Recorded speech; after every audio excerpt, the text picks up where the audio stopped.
have to say, I'm a classic Tomb Raider fan too. So I always have found inspiration, especially as a young girl when I first saw Tomb Raider for the first time. I found her really inspirational in terms of how outgoing she was, adventurous she was going, and those were qualities that I really admired in her.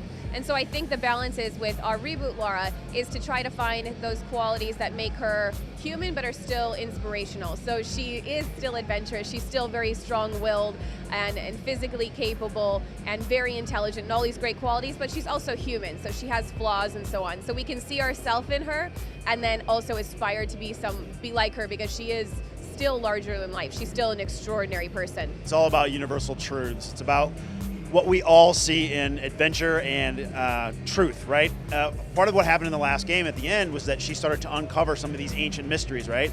Now, in Rise of the Tomb Raider, she is becoming the Tomb Raider because she knows that these are the things she has to go and do. So that's really more about how everyone sees a character that is adventuresome, but willing to take risks in order to do that. So the tombs are back and bigger and more dangerous than ever. We have these huge, ancient, ornate spaces that are full of classic traps, which really give you this nostalgic feel. They have nested puzzles, meaning multi-part puzzles in a single area that also house traversal and combat. And then one thing I'm excited about within the tombs themselves are these the translation systems. So as you explore, you can find things like murals or ancient texts, and it'll improve Lara's language skills, which allow you to translate these pillars and receive rewards as a result, which is a really awesome way of celebrating Lara's intelligence in addition to her other amazing abilities. Absolutely, there's a ton more. So we're deepening our RPG experience too. We have an entire crafting system with over 16 unique resources. Lara's going to have to go through the environments, harsh, deadly environments to find these things.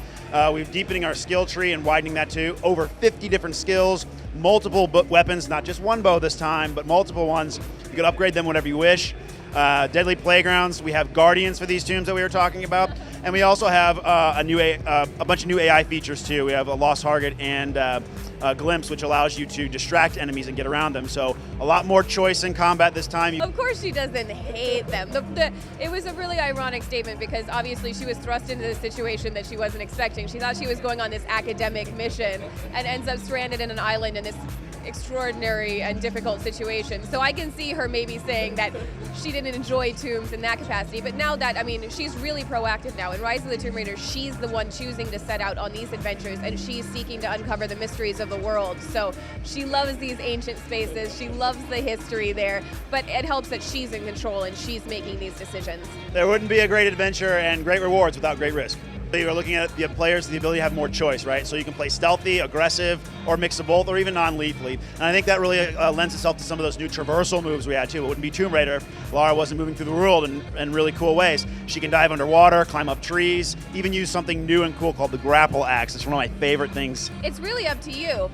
There's pros and cons to each. So if you want to play more aggressively, then you're going to free up the world for you to explore a bit more. If you play stealthily, then maybe you're not going to be able to, move around or move around the environment as much. So you have to choose which you want to play. But we reward the players with experience either way. So you're going to get the experience, you're going to be able to increase your skills and so on, no matter how you play.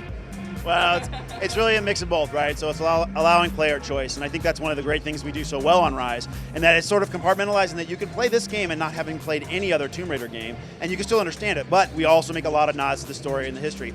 So the other thing that's about it too is about choice, what we were saying earlier. So making good RPG elements is also about saying, hey, people can upgrade and increase Lara's skills based on how they want to play, but then they also can just focus on the story too. So there's a lot there if people just want to do it one way or the other. The reboot was the perfect first step for Lara, and it was something that I was so proud to work on, and I loved it as a fan. And I feel like Rise of the Tomb Raider is the logical next step. It's the evolution of Lara, it's the evolution of her journey. So this is where you start to see her accepting her destiny as the Tomb Raider, and you feel it. You feel that Lara is stepping into her own and becoming the Tomb Raider. It's really great. We've been wanting to come down to Brazil for a while now, and we're so excited that it finally worked out. We were able to come down here and do the premiere showcase, meet with the fans every day on the show floor, show off the game. We have a local Lara cosplayer that we brought in who's amazing. So it's really great celebrating the community here with them. Amazingly passionate fans.